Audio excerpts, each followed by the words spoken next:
Son las 8:20 de la mañana y recibimos en RPP digitalmente al señor Raúl Molina, quien es el viceministro de Gobernanza Territorial, cargo creado en los últimos tiempos en la PCM.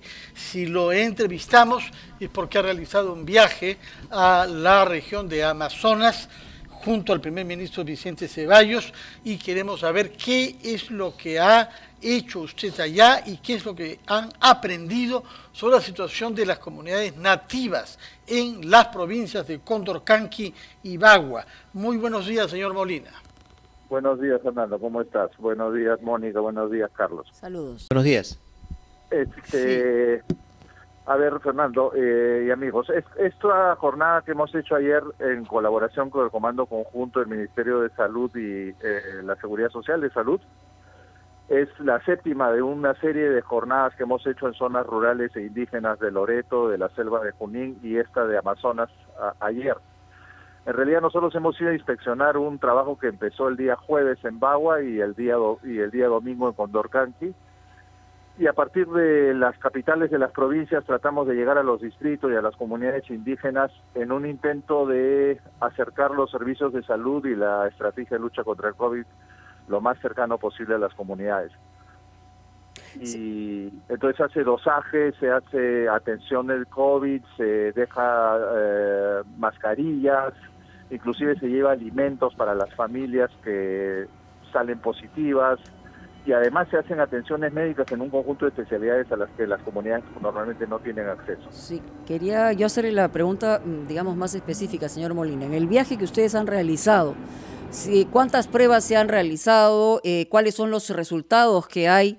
Se habla mucho de las regiones, digamos, de las comunidades nativas. Se habla también de que no llegan los accesos a estas comunidades. Estamos hablando de cientos de compatriotas que están en estos lugares.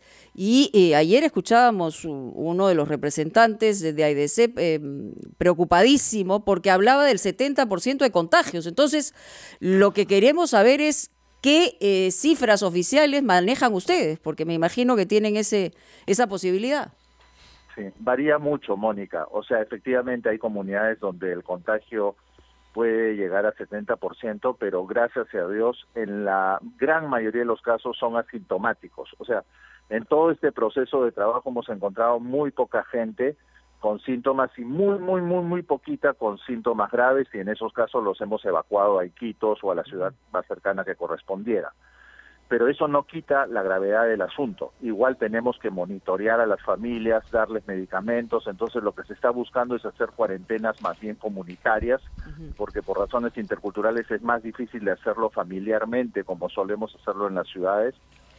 Entonces, ahora, para que esto tenga efecto, porque son acciones cívicas de atención concentrada en pocos días, lo que viene detrás son los gobiernos regionales con sus servicios de ahí primer iba nivel. yo, más bien hay una queja enorme sobre la poca respuesta de los gobiernos regionales y la poca presencia, digamos, del Estado, que se tiene que trasladar con los impactos de la geografía nacional hasta llegar a la comunidad que está la más alejada. O sea, los gobiernos regionales no han estado respondiendo a la altura.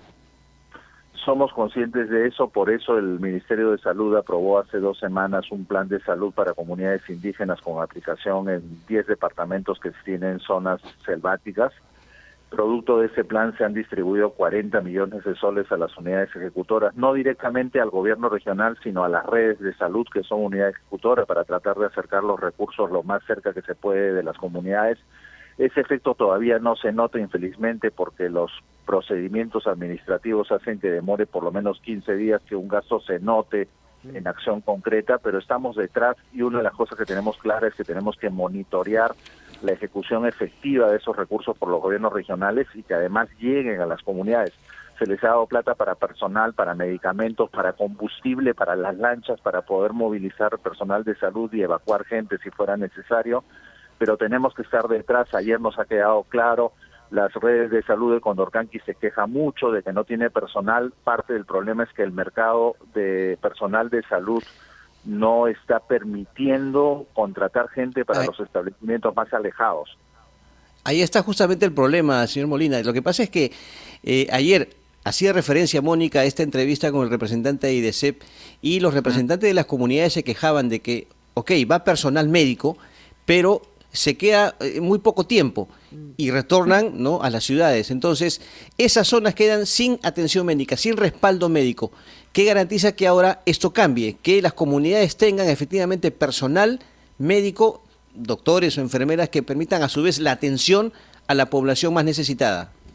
Que consigamos, lo que lo va a permitir, Carlos, es que consigamos que los recursos que sean transferidos se expresen en contratos efectivos. Ayer, por ejemplo, el gerente de la red de salud de Condorcanqui en Nieva nos decía que ha ofrecido hasta 20.000 soles de salario por un anestesiólogo. Eso es impensable en una ciudad como Nieva, y no ha conseguido nadie que se presente. Entonces, sin embargo, a pesar de esas dificultades de las que somos conscientes, por ejemplo, cuando fuimos a San Lorenzo con 40 profesionales de salud provistos por MINSA, las Fuerzas Armadas y de Salud, después trabajando directamente con el gobierno regional y estando detrás, conseguimos que ellos mismos manden una brigada a Manseriche, que es un distrito de la provincia de Arte en el Marañón. Lo mismo ha pasado con el Estrecho. Desde el gobierno nacional abastecimos al Estrecho en Putumayo y después el gobierno regional fue a Teniente Clavero, que es un distrito más chiquitito, más al norte. Estamos detrás, igual ha sido en Satipo. Nosotros fuimos a Betania y a Poyeni y después la red de salud de Satipo hemos hecho que llegue a los pueblos más chiquitos. El trabajo de seguimiento y de coordinación que hay que hacer detrás es descomunal, pero estamos dispuestos a hacerlo con tal de llegar más y mejor a nuestra gente. Sí, evidentemente. Señor Molino, sí. La misma pregunta que le formulamos ayer al presidente de AIDC, señor Cauper, ¿por qué esa tasa tan elevada de 70% de contagios que usted dice se ha registrado en algunos lugares? Y respecto de la muerte de algunos nativos, en fin, no sé cuál es el porcentaje de muertes, pero todos quedamos impactados con la muerte del ex dirigente Nahuajún Santiago Manuín, que murió aparentemente de COVID, ¿no? Y era precisamente de la provincia que usted visitaba ayer, Condorcanqui. Sí, lo que pasa es que nuestros hermanos Ahuajún, que son la población que caracteriza la provincia de Condorcanqui, que es una provincia principalmente indígena, muchos de ellos viven y trabajan en la costa, sobre todo población joven. Y al comienzo de la epidemia, así como tuvimos los retornantes en Lima, en muchos departamentos hemos tenido procesos de ese tipo que no han salido tanto a los medios entre departamentos. Y muchos Ahuajún regresaron por tierra por sus propios medios a Bagua y a Condorcanqui y ellos han llevado el contagio. Hemos hecho todos los esfuerzos por cuarentenearlos, como se dice ahora, un nuevo verbo que se ha inventado en Bagua, pero igual se nos han filtrado, ya han llegado hasta Condorcanqui y han llevado el contagio.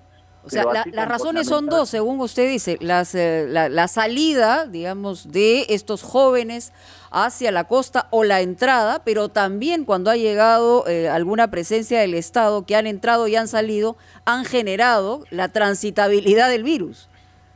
En el caso de los funcionarios del Estado estamos cumpliendo y preocupándonos de cumplir todos los protocolos de salud. Cuando van las brigadas, todos somos dosados en la salida en el grupo 8 y si alguno tiene positivo, no va. ¿Ha pasado? Ha pasado, algunas personas que se han quedado. El último viaje que hicimos a Andoas, de los 4 médicos que mandó MINSA, 2 salieron positivos y tuvieron que quedar. Te doy como ejemplo, ¿no?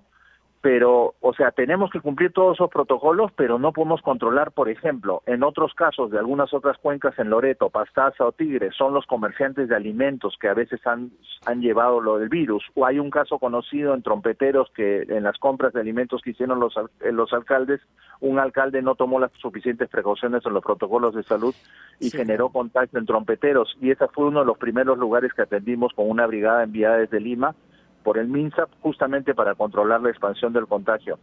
Lamentablemente la crisis de Iquitos jaló toda la atención sobre Iquitos, después nos llevó a Yurimaguas, a Tarapoto, pero cuando fuimos conscientes que la epidemia se iba a extender en zonas rurales, hemos hecho todo lo posible por llegar lo más pronto que se pudiera, y por eso hemos hecho estas brigadas de salud desde Lima, antes de que, mientras que los gobiernos regionales pudieran organizarse con los recursos que les ha transferido MINSA, éramos conscientes que había que llegar de manera rápida. Somos plenamente conscientes que una brigada de 3, 4, 5 días no va a resolver el problema, pero era una avanzada para contener en tanto los gobiernos regionales se organizaran. Detrás tenemos un esfuerzo enorme de coordinación y monitoreo y apoyo a los gobiernos regionales sin ninguna duda. pero eso no era pretexto para no poder llegar prontamente para tratar de contener la expansión del contagio. Preguntarle, antes de que nos venza el tiempo, señor Molina, nos está hablando sobre cosas muy meritorias que ustedes han hecho en la urgencia, pero al cabo del tiempo que usted lleva ejerciendo ese viceministerio, ¿qué reformas estructurales nos hacen falta para que la regionalización funcione en nuestro país? Al fin y al cabo, esa es su responsabilidad como viceministro de Gobernanza Territorial. Sin ninguna duda, Fernando, sin ninguna duda tenemos que revisar el modelo de descentralización que hicimos de la salud. El sistema se ha partido. El gobierno nacional no tiene cabeceras de sistema en las regiones para poder mejorar la articulación con los servicios a cargo de los gobiernos regionales. Entonces, en una emergencia como esta, el gobierno regional queda con sus debilidades institucionales, que son indudables en el conjunto de nuestra administración, queda desguarnecido frente a una emergencia como esta y nos obliga desde Lima a tener que llegar directamente. Yo creo que hay que repensar el sistema de salud para que la complementación de responsabilidades nacionales, regionales y locales sea mucho más clara, concreta y fluida. Ciertamente, y no solamente quedarnos en repensar, sino ejecutar mucho mejor, ¿no?, la presencia del Estado en distintos lugares del país. Y no me refiero solamente a un gobierno central, sino todas las instancias de poder.